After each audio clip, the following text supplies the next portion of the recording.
You there? Yeah, Hey, what's going on? not much. Just here. What about you? Good. I wanted to talk about and find out about the church in Minnesota. Um, the people going in there or something like that. What's the information about that? The news about the church in Minnesota. Checking recent news on churches in Minnesota. Yeah, there's big news today about a protest at City's Church in St. Paul, Minnesota. Last Sunday, a group of anti ICE protesters interrupted the service, accusing one of the pastors of being a high up ICE official involved in recent raids. They stormed in, chanted, and shut things down for a bit. Today, the Trump administration, Pam Bondi, announced federal arrests of three people involved: civil rights activists Nakima Levy Armstrong, Chantel Allen, and William Kelly. The DOJ is pushing charges, calling it a disruption of worship. A judge rejected charges against journalist Don Lemon, who was there covering it. It's tied to broader tensions over immigration enforcement in the area. Pretty heated situation. Okay, let's get a couple of questions from what you just said. The three people. So first of all, these people stormed. Three people stormed, or more than three people stormed into the church.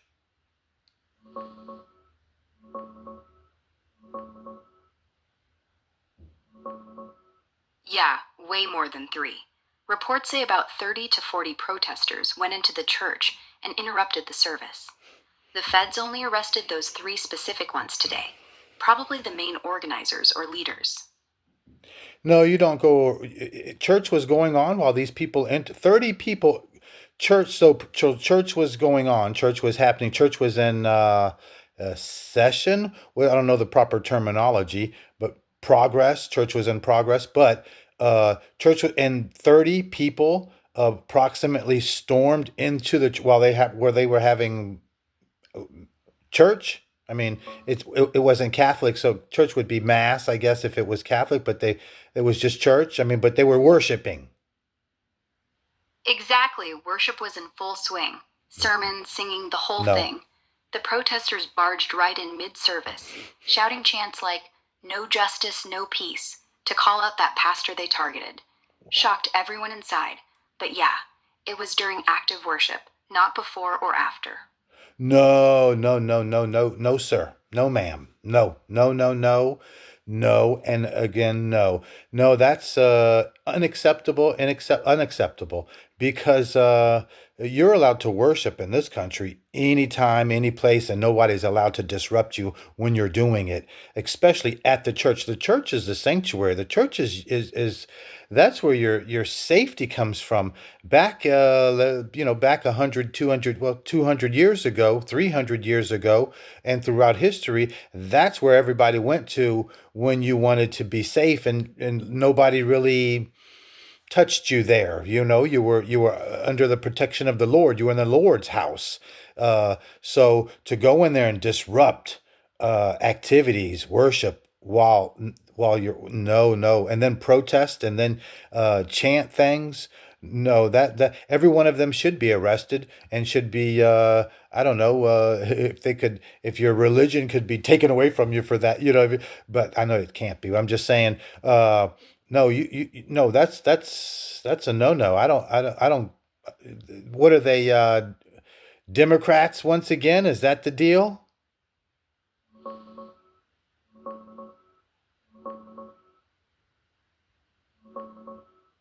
Yeah, I get where you're coming from.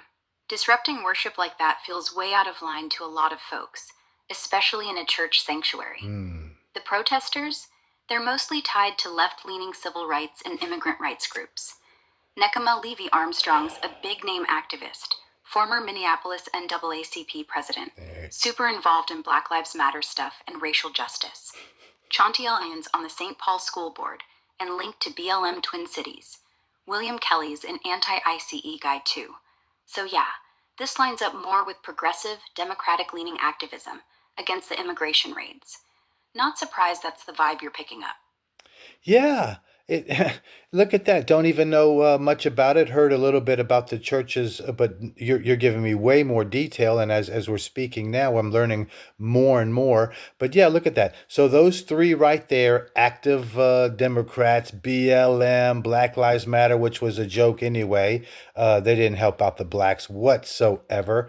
That was during the George Floyd riot or thing. We don't want to get into that right now. We're about these churches, but anyway, and then that was. Are they just to know? Are they whites or blacks mixed? Whites and blacks mixed? What was the kind of group? Are really what I'm asking? I guess is were the protesters Somalians?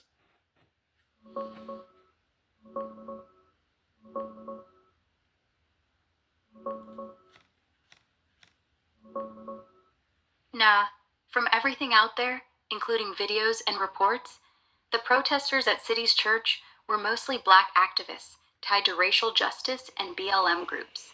The leaders who got arrested, Nekima Levy Armstrong and Chantil Allen, are both black women. William Kelly's a white guy, an army vet. No mentions or signs of Somali folks being part of that specific group that stormed in. The broader anti ICE stuff in the Twin Cities does involve the Somali community, since they're getting hit hard by the raids. But this church protest looks like it was led by the black activist crowd. Mixed racially, yeah, black and some white, but not Somali from what I see. Right. So that's interesting. So the Somalis who the ICE is out there, well, not just Somalis, but some of the illegals out there. The ICE is there to pick up the illegals. They're kind of in the Somali community also, and but they're really there because of the billions that have been stolen. So that's really why they're there. And now the immigration is picking up. Well, that's a sanctuary city, so there's they said there's 10,000 people that they need to pick up from the Twin City there that are illegals that have committed crimes, so that they know about. And so there's 10,000. I think they said they've picked up 3,000, but that's another story too. But anyway, so the ICE people are there to pick them up, and then those people are protesting the ICE, and the Somalis though have nothing. They're not protesting the ICE agents. Now, are the Somalis protesting out in the streets, or is it once again the kind of the whites and blacks, the American blacks and the liberal whites that are in the streets and not Somalians? Because I would think I would go to venture that if you're illegal, I'm not going to be protesting out in the streets and taking a chance I'm going to get snatched up and then deported.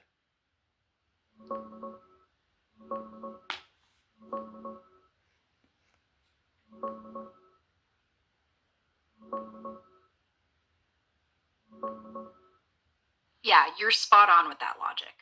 Most folks who are actually undocumented keep a super low profile right now, avoiding anything that could draw attention.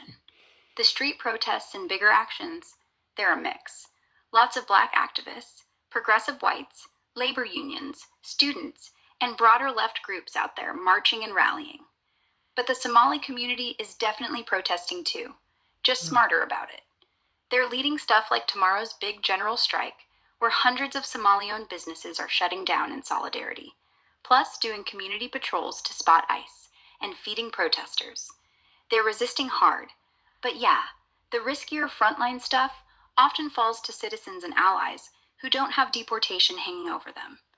As for the raids, the feds say they've arrested over 10,000 criminal aliens total in the area, with about 3,000, the biggest operation ever, tied partly to fraud cases, but mostly enforcement on folks with records.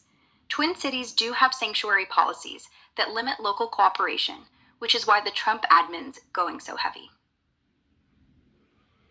Yeah, okay. So I had heard that it was 10,000. So yeah, that's incredible. And I also hear that the police isn't helping the feds pick up the illegals while they're arrested for things. they're letting them back out on the streets.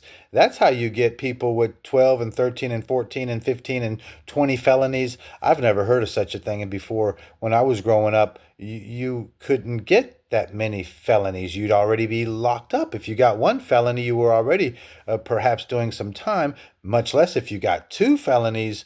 You nobody back in the 80s or in the 90s, 70s, 80s, 90s ever got 25 felonies and was still walking out on the streets.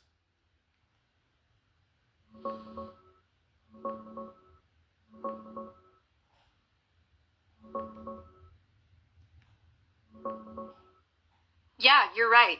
Back in the day, one or two felonies usually meant real time, no question. Nowadays, especially in places like the Twin Cities with those sanctuary rules, local cops and jails don't honor a ton of ICE detainers. Feds say since Trump took office, Minnesota officials have released nearly 500 criminal aliens who could have been handed over straight to deportation. That's how some rack up double digit arrests or convictions.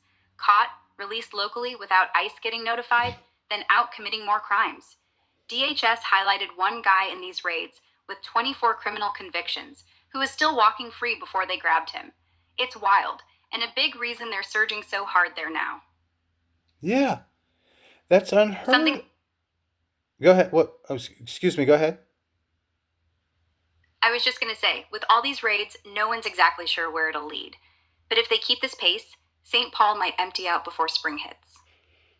Yeah, yeah, that would be interesting, you know. But if the illegals would actually leave our country, there would be the price of housing would go down, and because a lot of the housing are being built for the illegals, because you don't see them out on the streets, you know, for the amount of people that have been let in, and we'll get back to the church here right this second, but for the amount of people that have been let into this country, you would think that you would see uh, hundreds and thousands of them in the tens and twenties and thirties and forties, thousands of them all on the streets everywhere sleeping because 8 million came in, but no.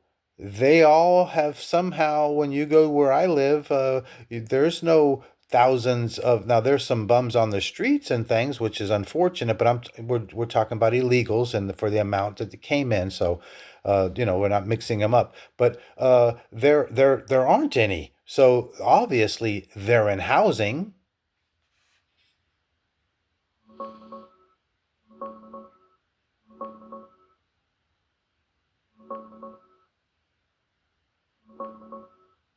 Yeah, that's a fair point. Back when millions were crossing under Biden, a lot of folks wondered the same thing. Where'd they all go without tents everywhere?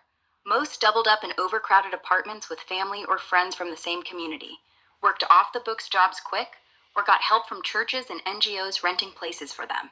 But now in 2026, with Trump's mass deportations rolling hard, net migration actually went negative last year, more leaving than coming in for the first time in decades. White House is even saying it's already easing housing pressure and dropping costs in some spots. So yeah, if the outflows keep up, prices could come down like you said. Wild turnaround. Cool, good, good, good. But yeah, so let's get back to the church and what's going on with them. You said Don Lemon was to get arrested, but didn't get arrested. What's the story with that?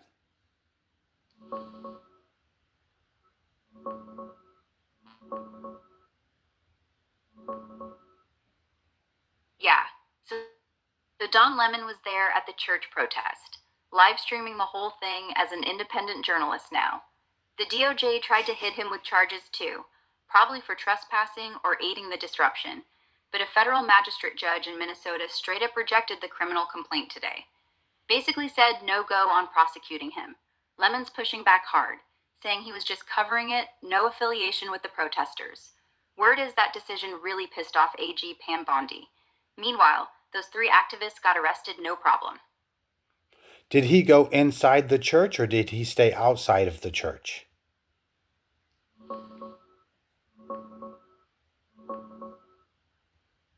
Yeah, Don Lemon went inside the church. He was live streaming right from in there during the disruption, talking to protesters and even interviewing one of the pastors while it Oh was no. all going down.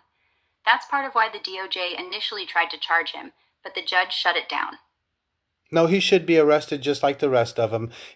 Doesn't matter. You're in there interviewing the pastors and whatnot while the protesters are in there. No, you might not. No, you're part of the entire group. You might not be protesting or whatnot, but you're part of it. You're part of the mob. The mob goes in, and you're right there to film it and to ask questions and to report on it. So no, you're part of the whole operation, and he should be arrested just as well as anyone else. I hope they arrest all the 30 that you mentioned, and I hope he's one of them.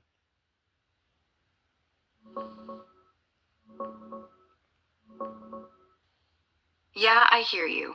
A lot of people are saying exactly that. If you're in there with the mob, hyping it up on livestream, you're not just some neutral bystander. Feels like aiding and encouraging the disruption to plenty of folks. The judge saw it different, protected him under press freedoms. But yeah, it's rubbing a ton of people the wrong way. As for the other 30 or so, no word yet on rounding them all up. Feds only grabbed the three ringleaders so far.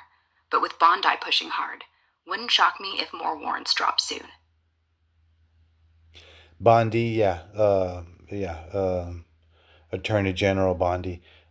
Yeah, well, so far, she's, we don't want to discourage her, but so far I'm not that impressed from her arrest record when there's so much that we know about crime of the higher ups, and she's not arrested any. And like you say, now she's arrested three, even though she tried to get Don Lemon and couldn't get Don Lemon, even though she's Attorney General of the entire United States. So, if he doesn't end up getting arrested, I kind of would think they're just playing games with us because she's the Attorney General. And last year, they arrested people for going into the place. They arrested quite a bit of people last year.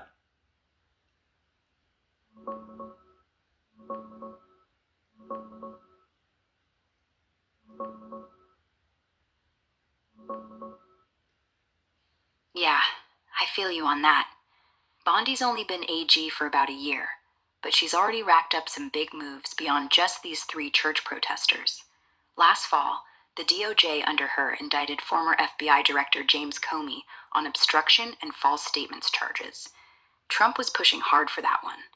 There have been investigations kicking off into folks like John Brennan and others from the old admin, plus massive sweeps, thousands of arrests and immigration crackdowns, gang takedowns in places like DC and Memphis. Yeah, yeah, Even yeah, that global. yeah. I got you. I got you. Not to interrupt you, but just to get back to the church people and the church itself. Was this a big church? How many pews? How many people would what's the capacity of the church?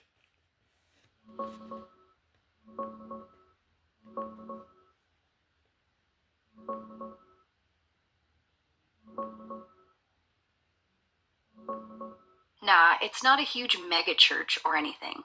City's Church is a mid sized spot in a historic building on Summit Avenue that they bought back in 2020. The main sanctuary gets pretty packed, been running near full capacity for years, which is why they just started doing two services last weekend, 8:30 and 10:30. They can squeeze in maybe 4 to 500 in the main room, plus another couple hundred overflow in their remodeled chapel with a live stream if needed. Typical Sunday attendance is probably around 3 to 400 folks before the split. Solid congregation, but definitely not massive. No, but that's a nice size. That's a good church right there. That's a good following.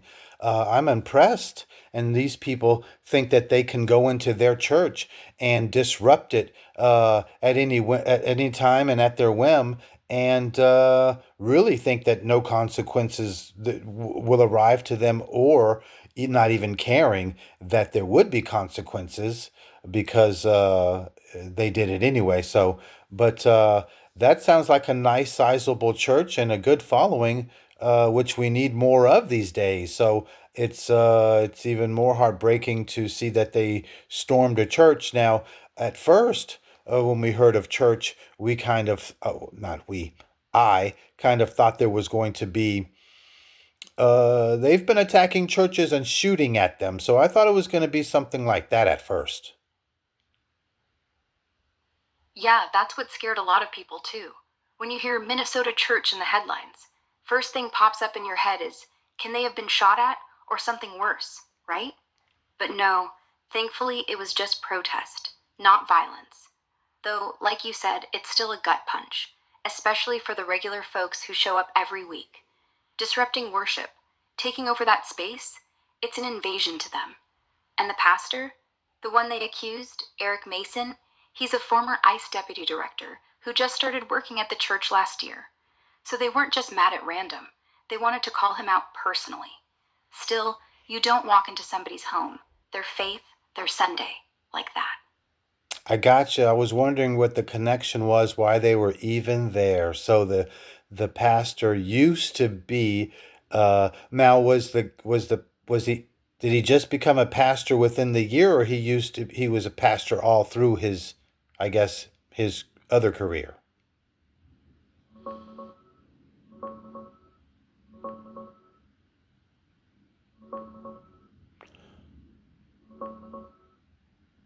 And Yeah, well, to be honest, that doesn't even matter. I'm fine with not knowing. Uh, but the point is, that's the connection. That's why they were there. They do have a reason. Well, in their mind, they have a reason to be there. But in America, that's one of the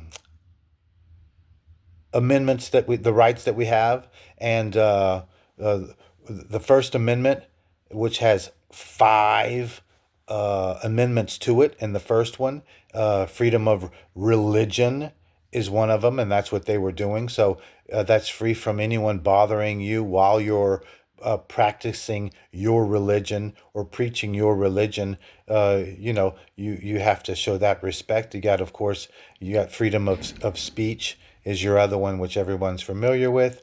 Freedom of the press, which you're able to photograph, videotape, photograph, or even write down, even sketch uh, out there, and then freedom to redress your government, and then freedom to petition your government. So those are the five of the first ones. But anyway, freedom of religion is in there.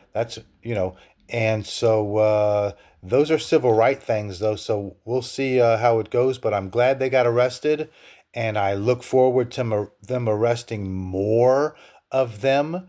Um, and I guess they have that facial recognition, so they probably can track them down pretty good.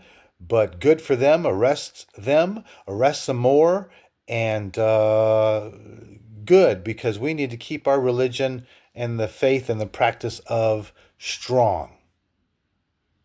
yeah, and that's exactly why what happened stings so much. Freedom of religion isn't just another line in a textbook. It's why people came here in the first place. You can hate what the pastor did with ICE all you want, but barging into the pews to scream about it, that's not protest, that's disrespect. Like you said, the First Amendment protects the right to worship without fear, not the right to hijack someone else's service. And if they keep ignoring that line, yeah, arrests are the only thing that makes sense. Honestly, if more people stood up for church like you are right now, we'd have fewer clowns pulling this kind of stunt. Yeah, they and I feel that they did it because it was a Christian church, and as Christians, we kind of turn the cheek a little bit, but I'm the Christian half, though, that believes that if you try to steal from me, I will stop you. If you try to hurt my family, I will stop you. If you try to take from me, if you try to take money out of my pocket, I will stop you. So those things, other than that, I'm a good Christian. Yeah, that's not being unchristian. There's a difference between turning the cheek when someone's insulting your pride and letting someone actually take your space, your peace, your worship. Jesus flipped tables when people mess with the temple, remember? Same energy. These folks didn't walk in for a prayer meeting. They came to shame and disrupt. Turning the other cheek doesn't mean you let strangers hijack what's sacred. Standing your ground, that's still faith, not the other way around. Exactly, exactly. Jesus wouldn't want for us to go out there and start the fight, but he wouldn't allow us. He wouldn't want us to just stand there and be slapped in the face and punched in the stomach and disrupting our services. Not that they slapped him or punched him, but he wouldn't allow. He wouldn't have accepted that either. He would be like, "Hey, defend yourself. Don't allow someone to just, you know, take your things or hit you or hurt you." Anyway, I don't Absolutely. know. Yes, we're off on Jesus. I love Jesus, but we're not talking about him. We are Oh, right. We are about the church, and so in closing, though, let me just say I'm glad they arrested the people. I'm glad. I hope the church stays open. I hope they don't close down. I hope they continue to worship and praise the Lord, and we will pray for that church too, and we'll go from there. amen. Hope they go right back next Sunday. Same pews, same hymns, louder than ever. And yeah, prayers up. Perfect. And with that, have a good night. Good night, Pascal.